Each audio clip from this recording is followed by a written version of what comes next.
માછલીપીઠ નજીક મેટ્રોની કામગીરી ચાલી રહી છે તે દરમિયાન અચાનક જ 20 ફૂટ ઊંડો અને 15 ફૂટ પહોળો વિશાળ ભૂવો પડતા સમગ્ર વિસ્તારમાં અફરાતફરી મચી ગઈ હતી.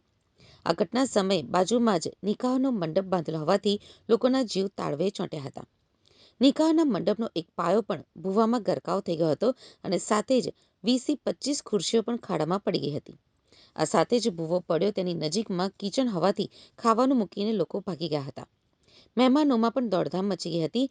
જેના ઘરે નિકાહ છે તે નદીમ ખાને જણાવ્યું હતું કે મારા નાના ભાઈના નિકાહ હતા.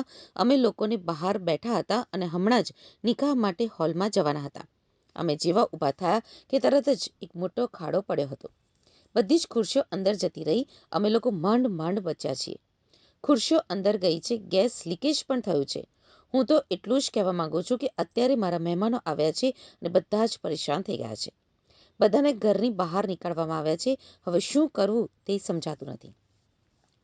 ભૂવામાં અંદર પડતા બચી જનાર નદીમ ખાને જણાવ્યું હતું કે આ ઘટના માછલીપીઠ મસ્જિદ કદીમની પાછળ અને ફરસાણ બેકરીવાળી ગલીમાં બની છે. અહીંયા 15 થી 20 ફૂટ ઊંડો ખાડો પડી ગયો છે. આ મહિનામાં બીજી વાર આવું બન્યું છે. આની પહેલા પણ સામે જ આવો ખાડો પડ્યો હતો. આ વખતે અમે એ જ ખુરશીઓ ઉપર બેઠા હતા અને જેવા અમે ત્યાંથી ઊભા થઈને ગયા કે તરત જ ત્યાં ખાડો પડ્યો હતો. ફાયર બ્રિગેડની 2 ગાડીઓ અને ગુજરાત ગેસની 1 ગાડી આવી છે. ગેસ પણ ક્યારનો લીકેજ થઈ રહ્યો હતો અને ગેસવાળા પણ અડધા કલાક પછી આવ્યા છે. દુર્ઘટના સમયે નિકાહના મંડપમાં મહેમાનોની અવરજવર હતી. અચાનક જમીન ધ્રુજી ઉઠી અને 20 થી 25 જેટલી ખુરશીઓ અને મંડપનો અમુક હિસ્સો જોતજોતામાં ઊંડા ભૂવામાં ગરકાવ થઈ ગયો હતો. સદનસીબે જમીન ઘસી રહી હોવાનો અહેસાસ થતાં જ લોકોએ દોડધામ મૂકી દીધી હતી, જેના કારણે એક મોટી જાનહાનિ ટળી હતી.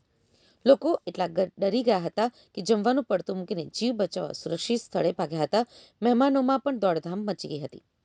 ભૂવો પડવાની જાણ થતાં જ ફાયર વિભાગ, ગુજરાત ગેસ અને મેટ્રો રેલના ઉચ્ચ અધિકારીઓનો કાફલો ઘટના સ્થળે પહોંચી ગયો હતો.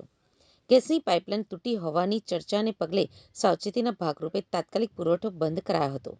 ભૂવો પડવાના કારણે પાણીની મુખ્ય લાઇન પણ તૂટી હોવાની શંકા છે, જેના કારણે રસ્તા ઉપર પાણી ભરાવા લાગ્યા હતા.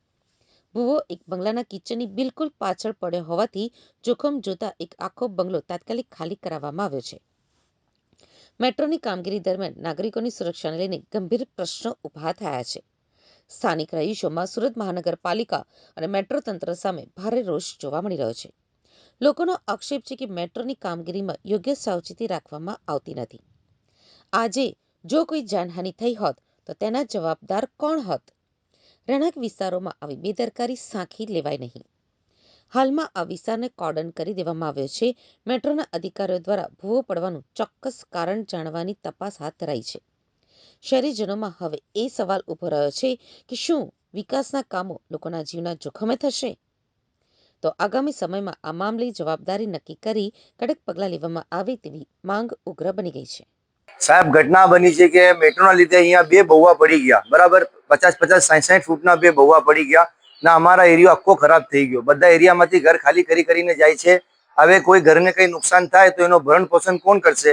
ના આ જમીન જરાક બતાવવા લાગેલી છે. 5 વર્ષથી બંધ છે. આ મેટ્રોના લીધે જ બંધ છે.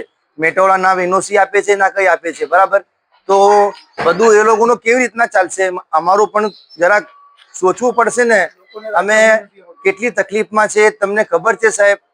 કમિશનરને એક જ મારા હાથ જોડીને વિનંતી છે કે આ કામને પૂરો કરો ને જે લોકોની સાઇટ બંધ છે એ લોકોની સાઇટની પરમિશન આપો. બરાબર, નહીં તો પછી કાલ ઉઠીને કંઈ થાય તો બાકી કાલ ઉઠીને કંઈ થાય તો આ બધા માણસ 1000-1500 આદમી સુડા ભવન ને એસએમસી માં તમને મળશે. બરાબર ને હવે કાલે 9 વાગ્યા ઘટના બની, 50 થી 60 લોકો બચી ગયા મરતા. એ તો ઉપર વાળાએ બચાવ્યું. બરાબર, હવે બાજુવાળા મકાનમાં પણ તકલીફ છે કે હવે બાજુના મકાનમાં મેરેજ હતા. બરાબર, હવે એ મેરેજ પતી ગઈ કે નહીં પતી પણ એ લોકોનું તો નુકસાન થઈ ગયું ને. બરાબર કે નહીં? તો હવે આગળ જઈને આ કેટલું નુકસાન થશે સાહેબ? તમને ખબર છે? તમે અહીંયા આવો રૂબરૂ જો શું હાલત થઈ રહેલી છે. આ મેટ્રો બેકદરીથી કામ કરી રહેલા છે. લોકોના દિલમાં એકદમ ડરનો માહોલ બની ગયેલો છે. આ લોકો મતલબ આપના સર પર લેવા માટે કઈ મંજૂર નથી. હમણાં મેં પૂછ્યું એને કે ભાઈ આ ક્યારે કરશો? તો બોલે આ ભરાઈ જાય પછી હું કરું. તો આ નહીં ચાલે સાહેબ. અમને લખીને આપો. લખીને આપશો તો જ અમે કરીશ, નહીં તો પછી અમે સુડા ભવન જઈ રહેલા છીએ બધા, ને પછી ત્યાં જ આપણે સરકાર સાથે લડી લઈશું.